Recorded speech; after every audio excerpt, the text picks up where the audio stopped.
క్రీస్తునందున్న ప్రియులకు ప్రేమతో వందనాలు తెలియజేస్తున్నాను. ఈరోజు దావీదు గారి ద్వారా దేవుడు మనకు చేస్తున్న వాగ్దానం ఏమిటనగా 66వ కీర్తన 20వ చరణం. దేవుడు నా ప్రార్థనను త్రోసివేయలేదు, నా యొద్ద నుండి తన కృపను తొలగింపలేదు. ఆయన సన్నుతింపబడునుగాక. ఆమేన్. నా ప్రియమైన సహోదరి సహోదరులారా, మనం ఆరాధించే దేవుడు కృపా సత్య సంపూర్ణుడు, కృపగలిగిన దేవుడు. పర్వతములు తొలగిపోయినా, మెట్టలు తత్తరిల్లినా ఆయన కృప ఎన్నడూ మనల్ని విడిచిపోదని పరిశుద్ధ గ్రంథం సెలవిస్తుంది. దేవునికి మహిమ కలుగును గాక. నా ప్రియులారా, మన దేవుడు ప్రార్థనలు ఆలకించువాడై ఉన్నాడు.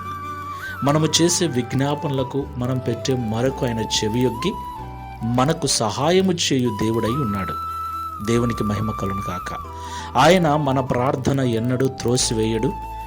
ఆయన తన కృపను మన మీద నుండి ఎన్నడూ తీసివేయడు. ప్రియులారా, ఆయనంతటా ఆయన ఎప్పుడూ ఆ కృపను తీసుకోడు. ఒక్కసారి ఆయన కృప చూపితే అది వేవేల తరముల వరకు నిలిచి ఉంటుంది. అయితే మనమే మన అవిధేయత వలన, మన అజ్ఞానం వలన, మన యొక్క అపరిశుద్ధత వలన, ప్రార్థన లేమి వలన దేవుని కృపను మనమే పోగొట్టుకుంటూ ఉంటాం. దేవుని కృప మనల్ని విడిచిపోయినప్పుడు మనం చేసే ప్రార్థనలు దేవుడు అంగీకరించడు. కాబట్టి ఈ మాటలు వింటున్న ప్రియ సహోదరి సహోదరులారా, ఎట్టి పరిస్థితుల్లో కూడా దేవుని కృపను మనం పోగొట్టుకోకూడదు. దేవుని కృపను వ్యర్థముగా మనం ఉపయోగించకూడదు. దేవుని కృపను పాపానికి మనము కారణం చేసుకొనకూడదు. చాలామంది దేవుని కృప ఉందని దేవునికి విరోధమైన కార్యాలు చేస్తూ ఉంటారు. ప్రియులారా, దేవుని కృప మేలు కొరకే గాని కీడు కొరకు కాదు.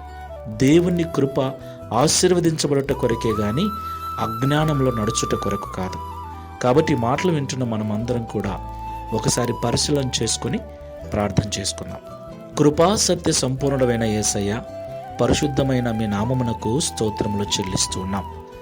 ప్రియ తండ్రి, నీ కృప మమ్మల్ని ఎన్నడూ విడిచిపోదని, నీ కృప మాకు తోడు ఉన్నంత వరకు మేము చేసే ప్రార్థనలు మీరు ఎన్నడూ త్రోసివేయక వాటిని అంగీకరించి మాకు సహాయము చేయు వాడవై ఉంటావని ఈ ఉదయకాల సమయంలో మాతో మీరు మాట్లాడినందుకు స్తోత్రాలు చెల్లిస్తున్నాం.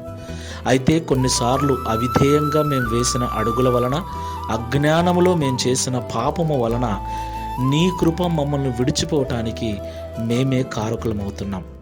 అవును తండ్రి, సంసోను పాపములో పడినప్పుడు నీ యొక్క నిబంధనను త్రోసివేసినప్పుడు నీ ఆత్మ సంసోనును విడిచిపోయిందని పరిశుద్ధ గ్రంథంలో చదువుకుంటున్నాం.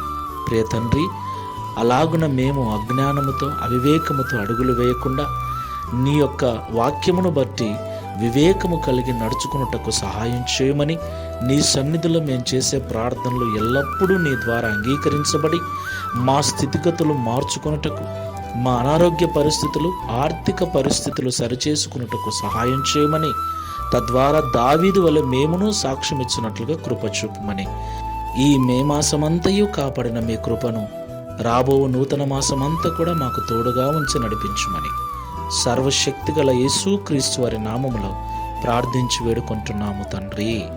ఆమేన్. Praise the lord. God bless you.